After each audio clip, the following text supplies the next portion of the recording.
Mesdames et messieurs, bienvenue et merci de suivre les informations sur RTI 1. Voici les titres de cette édition.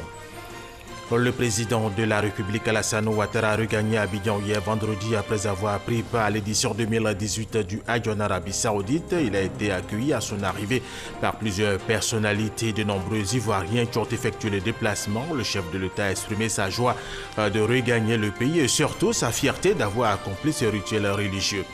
Vieux de 50 ans, le pont Félix Houphouët-Boigny soulève quelques inquiétudes après l'effondrement d'un autre pont quinquagénaire dans la ville de Gênes en Italie. Le 14 août dernier, en réalité, le pont Félix Houphouët-Boigny, malgré son volume de trafic, ne risque pas de s'effondrer selon l'AGEROUTE, l'agence de gestion des routes. On en parle dans quelques instants. En République démocratique du Congo, la candidature de l'ex-chef rebelle Jean-Pierre Bemba à l'élection présidentielle a été jugée irrécevable hier vendredi par la Commission électorale en raison de sa condamnation par la Cour pénale internationale pour subordination de témoins. Nous vous le disions dans nos titres, le président de la République, Alassane Ouattara, a regagné Abidjan hier vendredi après avoir pris part à l'édition 2018 du Hajj en Arabie Saoudite. Il a été accueilli à son arrivée par la première dame, Mme Dominique Ouattara, le vice-président Daniel Kablan-Duncan, le président d'institution, des membres du gouvernement ainsi que par la hiérarchie militaire, les guides religieux également, les chefs traditionnels et plusieurs personnalités. Awa Touré. Aéroport international Félix Houphouët-Boigny d'Abidjan, c'est autour de 19h40 que l'avion présidentiel s'est immobilisé devant le pavillon d'honneur. À son bord, le président de la République Alassane Ouattara, le premier ministre Amadou Gon Coulibaly et d'autres membres de l'exécutif. Toutes ces personnalités, le chef de l'État en tête, viennent d'effectuer le Hajj, le pèlerinage en Terre Sainte, 5e pilier de l'islam. À sa descente d'avion, le chef de l'État a été accueilli par la première dame Dominique Ouattara, le vice-président Daniel Kablan-Duncan, les présidents d'institutions, les membres du gouvernement, des imams, des têtes couronnées et sa famille. Sans compter les milliers d'Ivoiriens qui ont fait le déplacement de l'aéroport Félix Houphouët-Boigny pour saluer El Hadj Alassane Ouattara. Un pèlerin qui n'a pas dérogé à la tradition en donnant les nouvelles de son séjour cultuel. C'était un moment de recueillement, de prière, et nous avons prié pour la Côte d'Ivoire, pour la paix dans notre cher pays, pour la stabilité de notre nation, et nous avons prié pour le bonheur des Ivoiriens et de toutes les populations vivant en Côte d'Ivoire. Et nous avons prié pour que l'harmonie qui caractérise le vivre ensemble dans notre beau pays puisse se renforcer davantage. En plus des prières pour la Côte d'Ivoire, ce séjour en Terre Sainte a été l'occasion pour le président de la République d'approfondir les liens de coopération avec le Royaume d'Arabie Saoudite. Je voudrais à nouveau remercier Sa Majesté le roi Salman pour toutes les attentions dont nous avons été l'objet et dire que les relations entre la Côte d'Ivoire et le Royaume d'Arabie Saoudite sont très fortes. Et la délégation ivoirienne a été reçue par Sa Majesté longuement et nous avons pu échanger sur les questions bilatérales, aussi bien en matière de coopération qu'en matière de lutte contre le terrorisme. Nous avons également indiqué que c'était important, compte tenu de l'importance de la population ivoirienne maintenant, d'augmenter le nombre de pèlerins.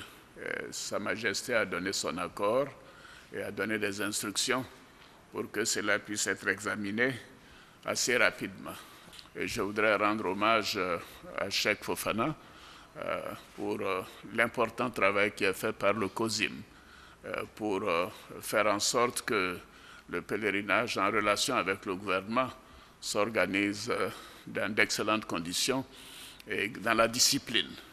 Et je dois dire que les pèlerins ivoiriens sont exemplaires dans leur comportement.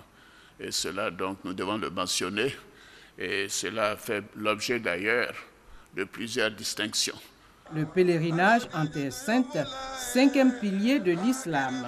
Un devoir religieux dont l'accomplissement garantit à tout pèlerin l'agrément divin. Avant de regagner son domicile, El Hadj Alassane Ouattara a pris un bain de foule. Instant attendu depuis plusieurs heures par des milliers de personnes. Comme pour réaffirmer leur attachement et exprimer chaleureusement leur affection au chef de l'État et prendre aussi leur part de bénédiction et grâce qui entoure tout musulman qui vient d'accomplir le 5e pilier de l'islam.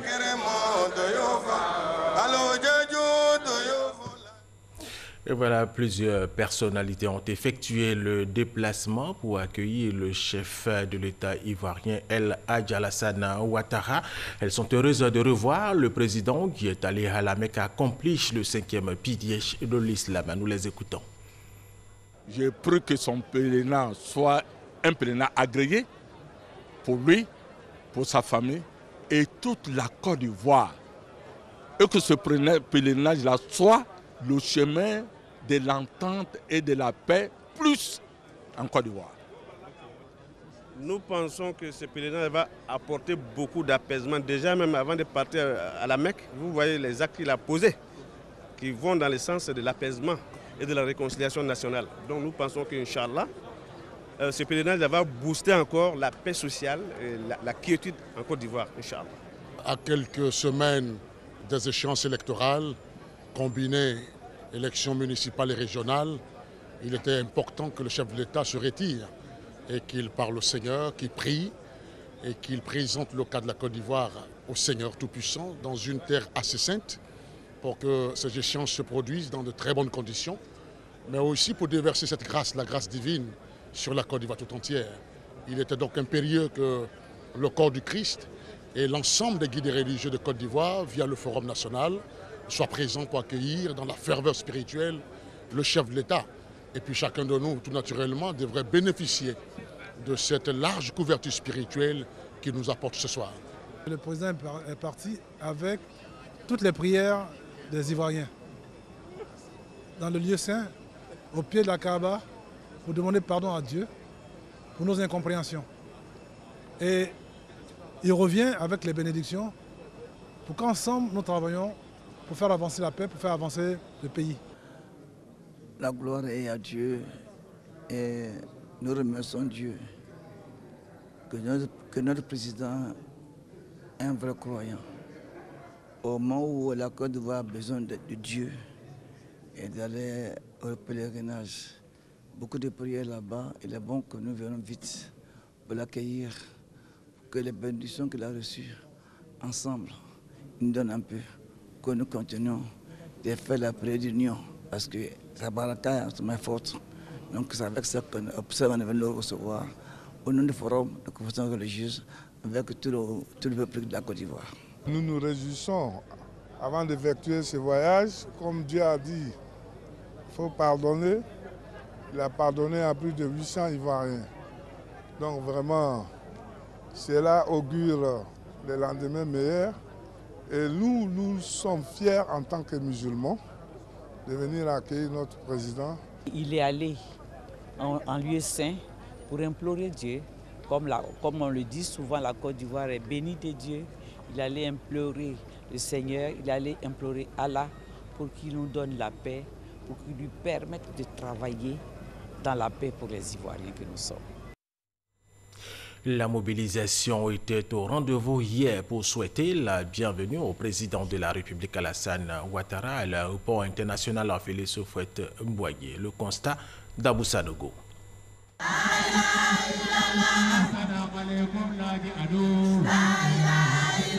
C'est cette ambiance qui a prévalu ce vendredi soir à l'aéroport international Félix Houphouët-Boigny d'Abidjan. Ils sont venus des communes du district d'Abidjan et des villes de l'intérieur pour accueillir le président de la République Alassane Ouattara de retour à Abidjan après son pèlerinage à la Mecque, en terre sainte de l'islam. J'ai dit à mes membres que le président arrive de la Mecque. Il faudrait que vous donniez l'accueil pour avoir aussi notre bénédiction. Notre président allait prendre les bénédictions à la Mecque. Il a été reçu par le roi. Donc nous espérons les bienfaits de cette bénédiction sur la Côte d'Ivoire. Nous sommes très heureux pour l'accueil. C'est pour cela, chacun de nous va prier pour lui jusqu'à il va descendre devant nous ici. Et on doit l'accompagner jusqu'au palais. Rois et chefs traditionnels, guides religieux musulmans et chrétiens, autorités politiques, partisans, tous étaient mobilisés pour réserver un accueil chaleureux au chef de l'État Alassane Ouattara. C'est une joie immense pour nous les imams et je crois pour toute la communauté musulmane et tout le peuple ivoirien. Nous sommes convaincus qu'après son retour, le pays va prendre une autre dimension et beaucoup plus vaste. Nous sommes venus ici à l'aéroport Félix Houphouët-Boigny pour accueillir notre président qui est toujours pour la paix. Et nous aimions ce président parce qu'il recherche la paix. En voyageant en Arabie Saoudite, à Médine, pour nous ramener la paix, comme il le fait toujours. La grande cour du pavillon présidentiel affichait complet, de même que les abords de l'aéroport. Personne ne voulant se faire compter l'arrivée de El Hadj Alassane Ouattara. Une arrivée attendue de tous. Je suis certain qu'il a prié, n'est-ce pas, pour la paix en Côte d'Ivoire, de telle sorte que s'il y a la paix, la tendance que nous avons aujourd'hui au niveau de la croissance économique, n'est-ce pas, se maintienne et parte, n'est-ce pas, de l'avant. Nous sommes venus pour l'accueillir et lui dire notre admiration et l'encourager à continuer dans ce sens, à continuer de mettre Dieu au centre de ses activités, à confier le pays à Dieu. Le président est un adepte de la paix, c'est un combattant de la paix, c'est un homme de dialogue. Donc le fait d'être El Hadj va renforcer tous ces sentiments-là en lui. C'est vraiment une immense joie pour moi qui suis chrétien. Mais vous savez que la Côte d'Ivoire aussi, nous avons des familles de chrétiens, de musulmans. Donc pour nous voir notre chef d'État aller à la Mecque et revenir, c'est vraiment une immense joie. Donc là, nous sommes venus prendre les toutes premières bénédictions avant qu'ils nous les donnent pour le reste des personnes de la Côte d'Ivoire. C'est vêtu d'un ensemble boubou blanc que le président de la République est arrivé sous le coup de 19h30. Un tour d'honneur, accompagné d'imams, a meublé cette cérémonie d'accueil. Plusieurs personnalités ont effectué le déplacement pour accueillir le chef de l'État ivoirien El Hadj Alassane Ouattara. Elles sont heureuses de recevoir le président qui est allé à la Mecque accomplir le 5e pilier de l'islam. Les Ivoiriens étaient également nombreux à l'aéroport international Félix Houphouët-Boigny. Comme vous le voyez sur ces images, les Ivoiriens étaient nombreux à l'aéroport international Félix Houphouët-Boigny pour accueillir le président de la République, El Hadj Alassane Ouattara.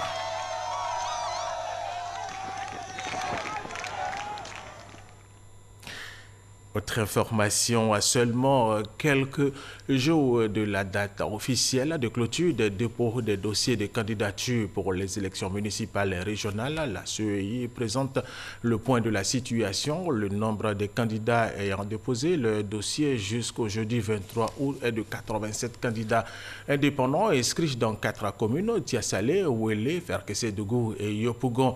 Pour les régionales, aucun dossier déposé. Soro Wodjantele, Wilfried Herman Djivé. Commission électorale indépendante, la quinzaine de box d'enregistrement des candidatures pour les élections des conseillers municipaux et régionaux a enregistré le dépôt des dossiers de 4 communes. 10 jours après l'ouverture des réceptions de documents, la commission électorale indépendante fait le point des candidats inscrits. Tiasalé, dont 29 conseillers, 4 adjoints. À Ouélé, vous avez 29 conseillers, 3 adjoints. Ferke, vous avez 31 conseillers, 4 adjoints. Yopougon, vous avez 50 conseillers et 6 adjoints. Ce sont ces dossiers que nous avons reçus. Une fois réceptionné au box d'enregistrement, le dossier du candidat est envoyé dans la salle informatique pour suivre 4 étapes de traitement réalisées par 63 agents. La création, la saisie, la numérisation et la vérification. Les documents ainsi vérifiés sont acheminés à l'administrateur système. À ce niveau, la mise sur bordereau des dossiers se traite par commission. Ensuite, Ils sont transmis aux 4 commissions délibérantes pour analyse et validation dirigées chacune par un vice-président et 3 commissaires centraux. C'est à l'issue de ce processus et dans un délai de 10 jours, prenant en compte la date de dépôt du dossier au box d'enregistrement, que les candidatures reçues sont validées. L'analyse consiste à prendre pour chacun des conseillers le dossier, à vérifier toutes les pièces, vérifier qu'elles soient conformes et qu'elles correspondent donc au délai qui a été indiqué. La proclamation de la liste définitive des dossiers des candidats pour les élections régionales et municipales est programmée le 7 septembre 2018.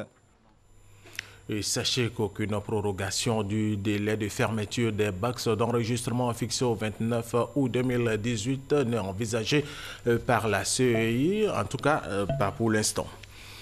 De bonne gouvernance, on en parle maintenant. La haute autorité pour la bonne gouvernance a enregistré hier vendredi dans ses locaux la présence de 2 personnalités de l'État, le président du Sénat, Jean-Noël Ahoussou-Kouadio, et le président de la commission de la CEDEAO, Jean-Claude Brou, pour obéir à une tradition, c'est la relative à la déclaration de patrimoine. Olivier Iriebi, Wilfried Hermanedivé.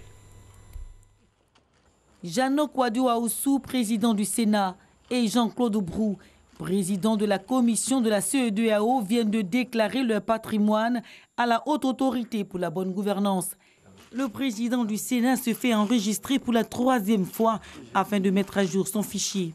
Je suis venu accomplir mon devoir de citoyen ivoirien qui occupe des responsabilités. Je suis le président du Sénat et la loi me fait obligation de déclarer le patrimoine. N'oublions pas que le Sénat est une des institutions qui fabrique, qui produit les lois. Et si nous produisons les lois, nous devons être les premiers à les respecter. Donc je suis venu respecter la loi. Quant à l'ancien ministre de l'Industrie et des Mines, sa déclaration intervient dans le cadre de sa fin de fonction de ministre. Lorsque nous avons été nommés ministres, nous avons fait notre déclaration de patrimoine. Et actuellement, nous avons quitté nos fonctions de ministre. Nous avons maintenant de nouvelles fonctions. Et donc nous sommes venus, comme c'est prévu par les dispositions légales qui concernent la bonne gouvernance. Donc nous sommes venus donc, faire cet acte, qui est un acte civil, un acte moral, mais surtout un acte responsable, en tant qu'assujetti, donc de faire notre déclaration de patrimoine. Un acte salué par le président de la Haute Autorité pour la bonne gouvernance. Je suis fier, Monsieur le Président, de vous avoir accueilli et je suis fier de voir que vous venez sans que l'on ait besoin d'exhortations particulières pour remplir la loi que vous contribuez d'ailleurs à confectionner. Merci pour cela et je suis sûr que vous voyant, beaucoup de nos concitoyens vont s'inspirer et venir se mettre en règle de la même manière. La déclaration de patrimoine du président du Sénat porte à 13 le nombre de sénateurs enregistrés sur les 65 élus, en attendant la nomination des 33 autres sénateurs. D'août 2015 au 31 juillet 2018, ce sont au total 5 207 personnalités qui ont déclaré leurs biens sur les 6 791 assujettis identifiés, soit un taux d'enregistrement de 76,68%.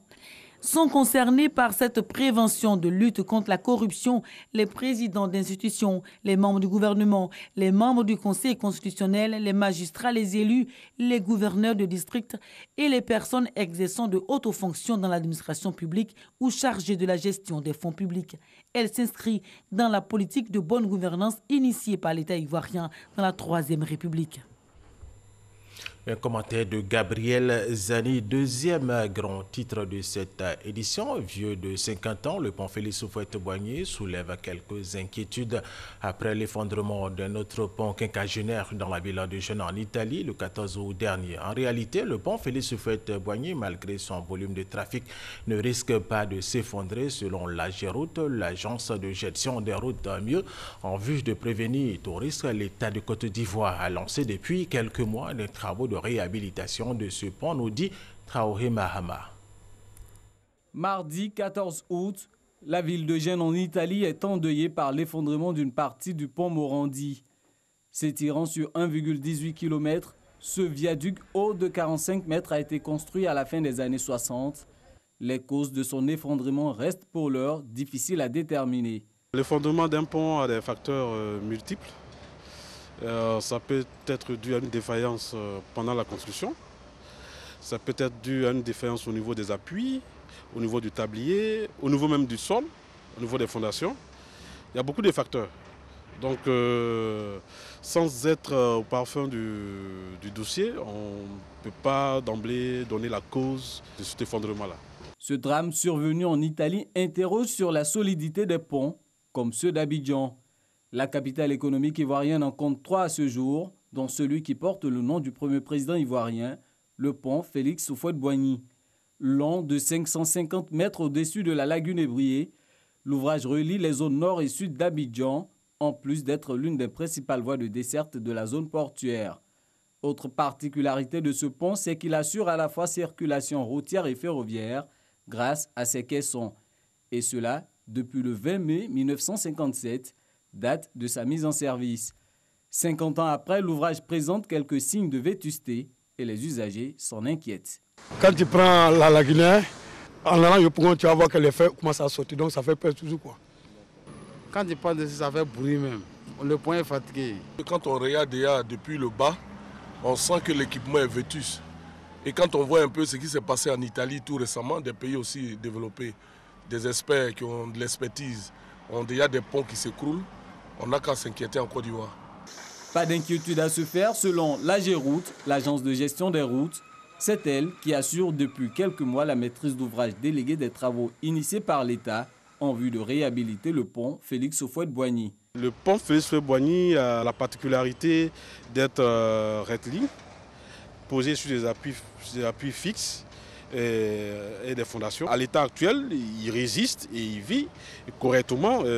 Il supporte le trafic qu'il faut. 30 mois de travaux suffiront pour réinitialiser le capital vie de ce pont quinquagénaire. Dans le cahier des charges, c'était donner une durée de vie nouvelle de 100 ans à l'ouvrage. Donc l'entreprise s'attelle à construire des nouvelles fondations. Et avec ces nouvelles fondations, nous allons transférer le tablier, c'est-à-dire les caissons, sur ces nouvelles fondations et isoler, abandonner les anciennes fondations. Les caissons seront entièrement renforcés, réhabilités. La chaussée qui sera refaite. Des nouvelles qui rassurent les automobilistes. Ils sont en train de réparer entièrement. C'est que c'est très bon. Ça va nous arranger nous tous, les gros camions, les taxis, tout le monde, même les bus. Ça va nous arranger. Il faut faire suivre ça par des experts, des gens vraiment qui ont de la connaissance. Et je crois que la Côte d'Ivoire a quand même une connaissance dans ce sens-là. Mais il faudrait vraiment travailler encore davantage pour que ça soit vraiment solide parce que c'est le symbole de la Côte d'Ivoire, ces ponts.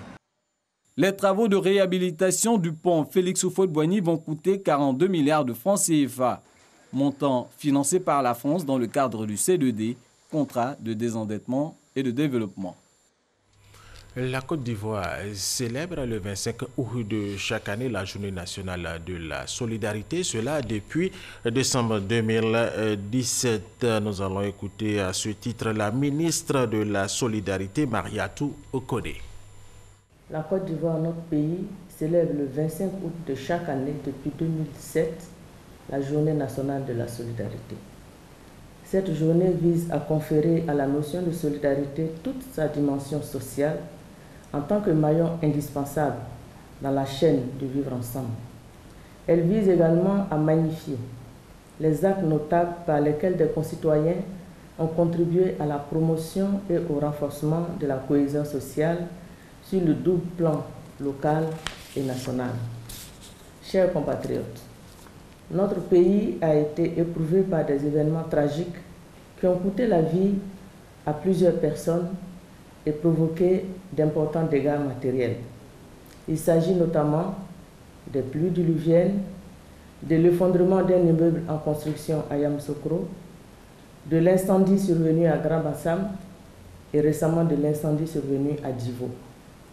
Face à tous ces drames, Son Excellence, M. Alassane Ouattara, Président de la République, le Premier ministre, Amadou Gon Coulibaly, et le gouvernement ont ensemble apporté l'assistance et la compassion aux victimes.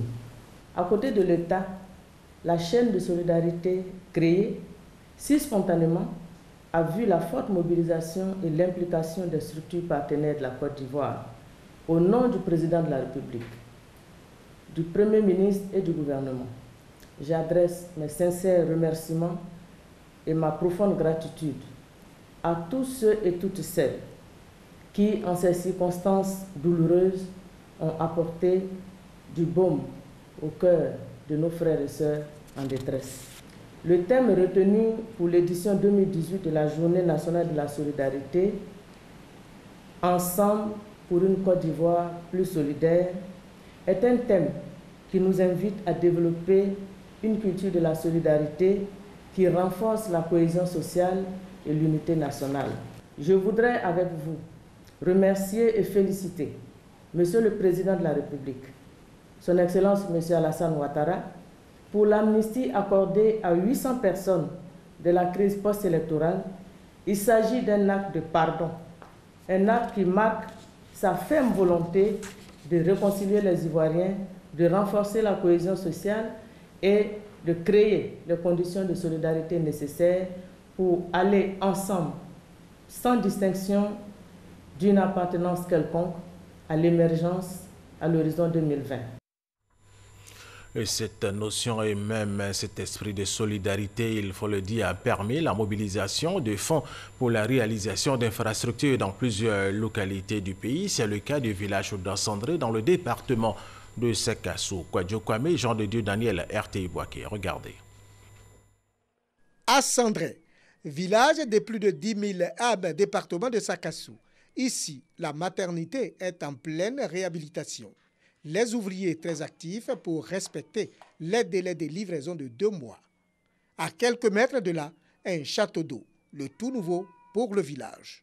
Avant, pour avoir l'eau, on va dans les marigots pour chercher l'eau. Mais maintenant, le nouveau château est venu, on n'a pas de difficulté. Nous prenons l'eau facilement ici. L'eau est très propre. En tout cas, beaucoup de maladies, tout ça là, c'est fini. Bon, il n'y avait pas quelqu'un pour surveiller. Donc le chef m'a vu, m'a dit de venir surveiller un peu. On a donné des heures pour que tout le monde soit ici pour puiser. Voilà, on ouvre à 6 h, on ferme à 9 h, 9h30 et on ouvre à 15 h, on ferme à 18 h. Ces structures de base pour soulager la population d'Assandré en matière de santé et d'eau potable. Les femmes sont obligées d'aller puiser l'eau dans les marigots qui sont souillés. Mais à chaque fois aussi, nous sommes confrontés aux maladies. On accouche dans la salle, il faut aller où on fait coucher les femmes. Les décors n'étaient pas très bien. Souvent la toiture de l'allée, les 2 regards là, souvent la toiture n'était pas très bien. Merci au gouvernement et tous ceux même qui ont permis à la réalisation de ce château d'eau. Le gouvernement, à travers ses structures en charge de la solidarité et de la cohésion sociale, a voulu faire face aux problèmes immédiats de cette population rurale. Cela pour conférer à la notion de solidarité la dimension sociale dont bénéficient aujourd'hui Assandré et d'autres localités du pays. Voilà, et nous terminons avec ces informations. La candidature de l'ex-chef rebelle Jean-Pierre Bemba à l'élection présidentielle en République démocratique du Congo a été jugée irrecevable hier vendredi par la commission électorale. La commission a donc rejeté la candidature de Jean-Pierre Bemba, l'un des ténors de l'opposition au président congolais Joseph Kabila, en raison de sa condamnation par la Cour pénale internationale pour subornation de témoins.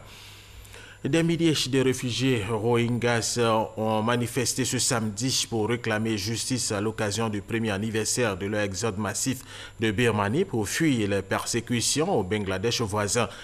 Nous demandons justice à l'ONU, scandaient les réfugiés. Environ 700 000 membres de cette communauté se sont réfugiés dans d'immenses camps de la région de Cox's Bazar dans le sud-est du Bangladesh.